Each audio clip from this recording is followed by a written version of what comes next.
Hello friends, तो कैसे हो आप सब। आई होप आप सभी अच्छे होंगे। फ्रेंड्स, हम जो है आज की वीडियो में ईपीएफ और ईएसआईसी का रजिस्ट्रेशन प्रोसेस देखने वाले हैं।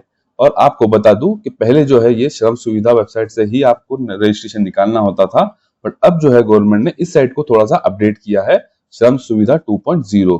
और इसमें जो है ना आपको बहुत सारे चेंजेस मिलेंगे। पहले पहले जो प्रोसेस था वो और अभी के प्रोसेस में थोड़ा फर्क आया है। जब से ये न्यू लेबर कोड आया है उसके बाद से जो है ये पूरा प्रोसेस जो है फिर से चेंज हो चुका है। तो चलिए बिना टाइम वेस्ट किए हम बढ़ते हैं अपने प्रोसेस की तरफ और देखते हैं कि आपको इस प्रोसेस को कैसे करना होगा ईपीएफ और ईएसआईसी का रजिस्ट्रेशन निकालने के लिए।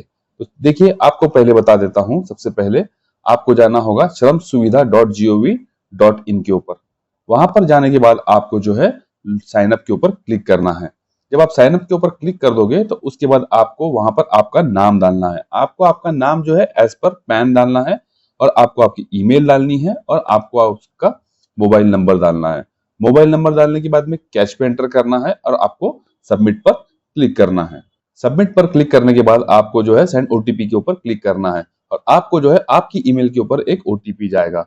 आपको वो ओटीपी एंटर करना है और उसके बाद जो है आपको आपके जो चॉइस की यूजर आईडी टाइप कर देना है। उसके बाद आपको पासवर्ड पूछा जाएगा कि आपको आपको क्या पासवर्ड रखना है, वो पासवर्ड डालना है और रिपीट से जो है कंफर्म करना है आपका पासवर्ड। उसके बाद आपको सबमिट करना है। जैसे ही आप ये प्रोसेस कंप्लीट कर दोगे तो आपका जो है न्यू लॉगिन आईडी क्रिएट हो जाएगा। न्यू लॉगिन आईडी क्रिएट करने के बाद आपको जाना है साइन इन के ऊपर। साइन इन पर जाने के बाद आपको आपकी लॉगिन क्रेडेंशियल डालना है और लॉगिन कर लेना है। जैसे ही आप लॉगिन कर लोगे तो उसके बाद जो है आपको बहुत सारे ऑप्शंस आएंगे। रजिस्ट्रेशन, लाइसेंस, रिटर्न्स, नोटिस वगैरह, ये सारी इंफॉर्मेशन आपको स्क्रीन पर दिख जाएगी। उसके बाद आपको क्या करना है कि आपको जो है लेफ्ट साइड में आपको दिखेगा रजिस्ट्रेशन। उस रजिस्ट्रेशन के अंदर आपको ऑप्शन मिल जाएगा registration for ESIC EPF under COSS 2020, यानी कि जैसे ही आप उसके ऊपर क्लिक करोगे तो आपको ऑप्शन आएगा न्यू रजिस्ट्रेशन का और एग्जिस्टिंग रजिस्ट्रेशन। मतलब अगर आपका कोई एग्जिस्टिंग रजिस्ट्रेशन है तो आप वहां जाकर उस पर क्लिक करके जो आपको अगर कुछ अमेंडमेंट करना है तो वो अमेंडमेंट भी कर सकते हो। और अगर आपका न्यू रजिस्ट्रेशन है तो आपको न्यू रजिस्ट्रेशन पर क्लिक करना है। उसके बाद यहाँ पर आपको जो है ऑटोमेटिकली स्टेट के ऊपर सेलेक्ट दिख जाएगा। उसके बाद आपको सबमिट के ऊपर क्लिक करना है। जैसे ही आप सबमिट के ऊपर क्लिक करोगे तो आपको यहाँ पर पूरी डिटेल्स दिख जाएगी। मतलब सबसे पहले आपको फिल करना होगा एस्टैब्लिशमेंट की डिटेल, जिसमें आपको सबसे पहले डालना होगा एस्टैब्लिशमेंट का आपका नाम, मतलब आपका जो फर्म का नाम है ना वो आपको डालना होगा। उसके नीचे आपको ईमेल ऑफ एस्टैब्लिशमेंट, मतलब आपकी जो ईमेल आईडी है वो डालना है और मोबाइल नंबर डालना है और आपको उसको जो है वेरीफाई करवा लेना है। आपको वेरीफाई के बटन के ऊपर क्लिक करना है, आपको ओटीपी जाएगा और ओटीपी जाने के बाद में उसको आपको वेरीफाई करना होगा। उसके बाद जो है आपको आपका जो बिजनेस का एड्रेस है वो पूरा का पूरा एड्रेस फिल कर देना है। एड्रेस के बाद आपको डालना है आपकी ओनरशिप टाइप, मतलब प्रोप्राइटरशिप है तो प्रोप्राइटर। उसके बाद आपको सेलेक्ट करना है पैन या टैन, किसके बेसिस पर आप रजिस्ट्रेशन करना चाहते हो। तो हम सेलेक्ट कर लेंगे पैन। नीचे आपको डालना है पैन नंबर और आपके पैन पर जो नाम है और जो डेट ऑफ बर्थ है वो आपको यहाँ पर पुट करके उसको वेरीफाई करना है। नेक्स्ट, अगर आपके पास जीएसटी नंबर है तो आपको जीएसटी नंबर डालकर भी जो है उसको वेरीफाई करना होगा। फिर आपको वहां पर एक इंफॉर्मेशन देनी होगी कि is your establishment any hazards और लाइफ थ्रेटनिंग ऑक्यूपेशन, मतलब आप कोई ऐसी काम कर रहे हो जो जिंदगी के लिए धोखादायक हो सकता है, तो उसे यस और नो करना है। नेक्स्ट, नीचे आने के बाद आपको आपकी फैक्ट्री है, बिल्डिंग है, कंस्ट्रक्शन वर्क करते हो आप, प्लांटेशन वगैरह है आपका, या कोई आपकी जो है मोटर ट्रांसपोर्ट का कोई बिजनेस है या कोई अदर एस्टेब्लिशमेंट है। अगर आपका जो भी इसमें से होगा उसके ऊपर आपको टिक कर देना है। नीचे आपको सेलेक्ट करना होगा कि आपका एस्टेब्लिशमेंट टाइप क्या है, प्रोप्राइटर है, पार्टनरशिप है, कि कंपनी है, वगैरह वगैरह जो भी होगा वो आपको टिक कर देना है। फिर आपको जो है सबसे इंपॉर्टेंट चीज एंटर करना है, total number of employees working in your establishment. यहाँ पर आपको मेल कितने हैं, फीमेल कितने हैं और अदर एम्प्लॉयज कितने हैं उसकी सारी डिटेल्स आपको देनी पड़ेगी। जहाँ पर आपको बताना है कि आपके पास कितने लोग काम कर रहे हैं। Number of inter state migrated worker आपके पास कितने हैं, टेम्पररी वर्कर्स कितने हैं आपके पास फिक्स टर्म एम्प्लॉयमेंट के लिए कितने लोग काम कर रहे हैं। अगर आपकी कोई जो है कंस्ट्रक्शन की कंपनी है तो बिल्डिंग वर्कर्स कितने काम कर रहे हैं। वहाँ पर सुपरवाइजर जो कि 18,000 तक सैलरी विड्रॉ कर रहे हैं वो कितने हैं। ये सारी चीज़ें आपको यहाँ पर डालनी है। Total number of contractors, labour engage, मतलब यानी कि कोई कॉन्ट्रैक्टर से आपने कोई लेबर को इंगेज किया है तो वो डिटेल डालना है। आपको यहाँ पर बेसिकली सारे के सारे एम्प्लॉयज जो आप कंपनी में काम कर रहे हैं वो आपको एंटर करना है। फिर आपको बताना है कि आप जो है ईपीएफओ के लिए वॉलंटरी अप्लाई करना चाह रहे हो या नहीं। अगर आप करना चाह रहे हो कि आपको ईपीएफ का कवरेज चाहिए तो यस कीजिए वॉलंटरी, और नहीं करना है तो नो कीजिए। फिर उसके नीचे जो है आपको आपकी एक्टिविटी का कोड डालना है, मतलब activity as per national industrial classification. उसके लिए आपको बाजू में एक बटन दिया गया है सर्च एनआईसी का, आपको उसके ऊपर क्लिक करना है। वहां क्लिक करने के बाद आपको आपका सेक्शन चूज करना है, उसमें जो डिवीजन होगा आपको वो डिवीजन चूज करना है, ग्रुप चूज करना है, क्लास से सेलेक्ट करना है, और लास्ट में आपको आपका सब क्लास सेलेक्ट करना है। वहां पर जो है आपको जो आपका कोड होगा वो पूरा का पूरा मैच हो जाएगा और उसे सबमिट कर देना है। फिर आपको सबमिट करने के बाद नेक्स्ट डिटेल एंटर करनी है, ईपीएफओ एंड ईएसआईसी की डिटेल्स। आपको यहाँ पर डालना क्या होगा, डेट ऑन विच 10 और मोर पर्सन वन एम्प्लॉयड, मतलब आपके पास पीएफ के लिए अगर 10 से ज्यादा जो एम्प्लॉयज हो जाते हैं तो किस दिन को हुए, ईएसआईसी के लिए 20 से ज्यादा लोग हुए हुए वो किस दिन को हुए, तो आपको उसकी डेट डालनी है। आप जो है वॉलंटरीली अगर रजिस्टर्ड करना चाह रहे हो तो कौन सी दिन से कर रहे हो वो डिटेल आपको यहाँ पर डालनी होगी। फिर आपको नीचे डालना है डेट ऑफ कमेंसमेंट, मतलब ईपीएफओ और ईएसआईसी का कवरेज जो है आपको किस दिन से स्टार्ट करना है उसकी डेट डालना है। नेक्स्ट आपको डालना है nature of work only for ESIC, मतलब आपका अगर ईएसआईसी के लिए जो नेचर ऑफ वर्क है उसकी डिटेल्स आपको यहाँ पर डालनी होगी। उसके बाद आपको आपकी सब कैटेगरी डालना है नेचर ऑफ वर्क की। उसके बाद में आपको डालना है ब्रांच ऑफिस कौन सा रहेगा, मतलब कौन सी सिटी आपकी है वो डालना है। और उसके बाद में जो है आपकी जो इंस्पेक्शन डिवीजन है वो होगा जो आपको यहाँ पर कोड करना होगा।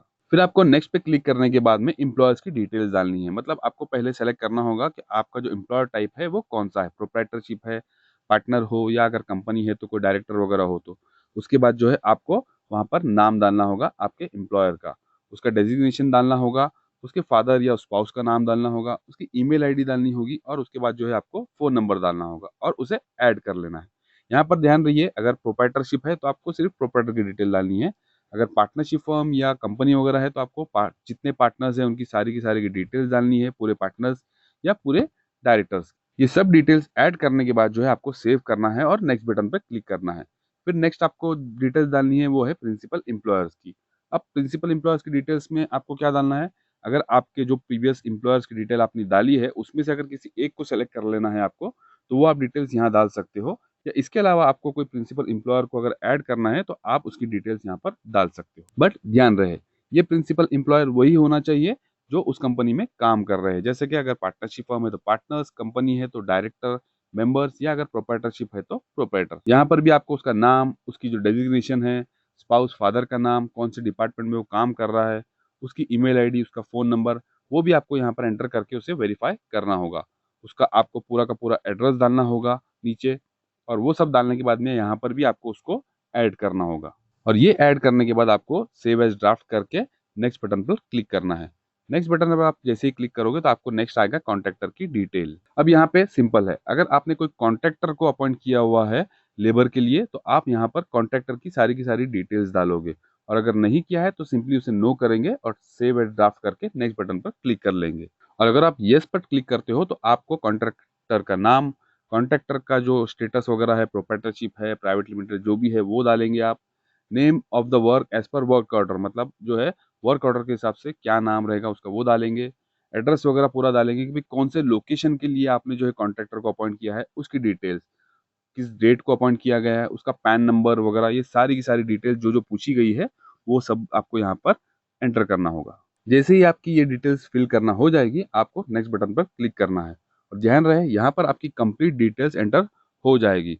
उसके बाद जो है पार्ट आता है वो है अटैचमेंट का, मतलब यहाँ पर नेक्स्ट आपको डॉक्यूमेंट्स को अटैच करने होंगे। यहाँ पर आपको देखिए प्रूफ ऑफ एड्रेस डालना होगा। प्रूफ ऑफ एड्रेस में आप क्या क्या डाल सकते हो, देखिए copy of lease document, permit, any document issued by appropriate government for searching and obtaining the minerals. अगर मिनरल्स वगैरह के रिलेटेड आप कोई काम कर रहे हो एक्सट्रैक्ट करने के लिए तो वहां पर आपको गवर्नमेंट ने जो भी आपको परमिशन दी है उसका लेटर अटैच करना पड़ेगा। Next authorisation letter in case of applicant in other than employer या पावर ऑफ अटॉर्नी, मतलब अगर कोई एम्प्लॉयर के अलावा कोई जो है पर्सन काम कर रहा है जैसे कॉन्ट्रैक्टर, तो उस केस में आपको ऑथोराइजेशन लेटर लगेगा या पावर ऑफ अटॉर्नी लगेगी जो आपको यहाँ पर अटैच करनी होगी। Next copy of contract agreement या कॉपी ऑफ वर्क ऑर्डर, यहाँ पर भी सेम वैसे ही अगर कॉन्ट्रैक्टर वगैरह आपने कोई इंगेज किया है तो वहाँ पर कॉन्ट्रैक्ट की कॉपी लगानी होगी। नेक्स्ट मेमोरेंडम या article of association in case of company, और अगर पार्टनरशिप है तो पार्टनरशिप डीड, ट्रस्ट है तो registration certificate of the trust, ये आपको यहाँ पर अटैच करना पड़ेगा। ठीक है। नेक्स्ट अदर्स, अदर्स में आप क्या डाल सकते हो, अदर्स में कोई ऐसा डॉक्यूमेंट जो यहाँ पर मेंशन नहीं है वो आप डालना है तो वो डाल सकते हो। और लास्ट में अगर आप प्रोप्राइटरशिप फॉर्म हो तो आपको proof of address of the establishment, जिसमें आप electricity bill, telephone bill, water connection bill या जीएसटी सर्टिफिकेट अटैच कर सकते हो। ये डॉक्यूमेंट्स अटैच करने के बाद आपको नीचे आई हियरबाय सर्टिफाई के ऊपर टिक करना है और ई साइन एंड सबमिट का जो नीचे एक ब्लू कलर का बटन होगा उस पर क्लिक करना है। जैसे ही आप उसके ऊपर क्लिक करोगे तो आपका पूरा का पूरा फॉर्म जो है आपको प्रीव्यू दिख जाएगा, जिसमें आप जो है पूरा फॉर्म चेक कर सकते हो कि आपने जो जो भी फॉर्म में डिटेल्स एंटर की है वो सही है या नहीं। अगर आपको कोई करेक्शन वगैरह करना है तो आप इसे क्लोज कर सकते हो और फिर से जो है वो जाकर सेक्शन में आप जाकर एडिट करके वापस से ई साइन पर क्लिक कर सकते हो। इसमें आपको नीचे आना है और नीचे आने के बाद वापस से आई एग्री के ऊपर टिक करना है और साइन डिजिटली के ऊपर क्लिक करना है। जैसे ही आप उसके ऊपर क्लिक कर दोगे तो आपको 3 ऑप्शन मिलेंगे। एक आधार नंबर के थ्रू आप जो है सबमिट कर सकते हो, वर्चुअल आईडी के थ्रू कर सकते हो या यूआईडी टोकन यानी कि डिजिटल सिग्नेचर के थ्रू। तो हम यहाँ पर आधार नंबर डालेंगे और सब ओटीपी के ऊपर क्लिक करेंगे। आपको एक ओटीपी आएगा, वो आपको यहाँ पर एंटर करना है और उसके बाद जो है आप आपका फॉर्म पूरा का पूरा सबमिट कर सकते हो। जैसे ही आपका फॉर्म सबमिट हो जाएगा तो आपको फिर से जो है होम पेज पर आना है और लेफ्ट साइड में रजिस्ट्रेशन के ऊपर क्लिक करना है। वहां पर आपको वापस से जाकर क्लिक करना है registration for ESIC EPFO under POSS 2020। वहां पर आप देखोगे तो आपको वहां पर जो आपने एप्लीकेशन सबमिट की थी अभी उसकी सारी की सारी डिटेल्स आ जाएंगी आपको, आपके जो है एस्टैब्लिशमेंट का नाम, एड्रेस, रजिस्ट्रेशन नंबर वगैरह, और आपको एक नंबर आ जाएगा एलआईएन नंबर। ये जो है आपका जो है मेन नंबर रहेगा, मतलब ये जो है एप्लीकेशन का आपका नंबर होगा जिससे आप आपका पीएफ और ईएसआईसी ट्रैक कर सकते हो। और आपको बता दूं ये सब सबमिशन होने के बाद जो है आपको रिस्पेक्टिवली आपके मोबाइल और आपके ईमेल के ऊपर जो है पीएफ और ईएसआईसी का जो है ना यूजर आईडी और पासवर्ड रिसीव हो जाएगा, जो आप उसे यूज करके उनके वेबसाइट्स पर लॉगिन करके आप जो है यूजर आईडी क्रिएट कर सकते हो, न्यू पासवर्ड क्रिएट कर सकते हो और जो भी आपको फ्यूचर में रिटर्न्स भरना है या चालान भरना है वो आप उसके थ्रू भर सकते हो। पीएफ का अलग आएगा, ईएसआईसी का अलग आएगा।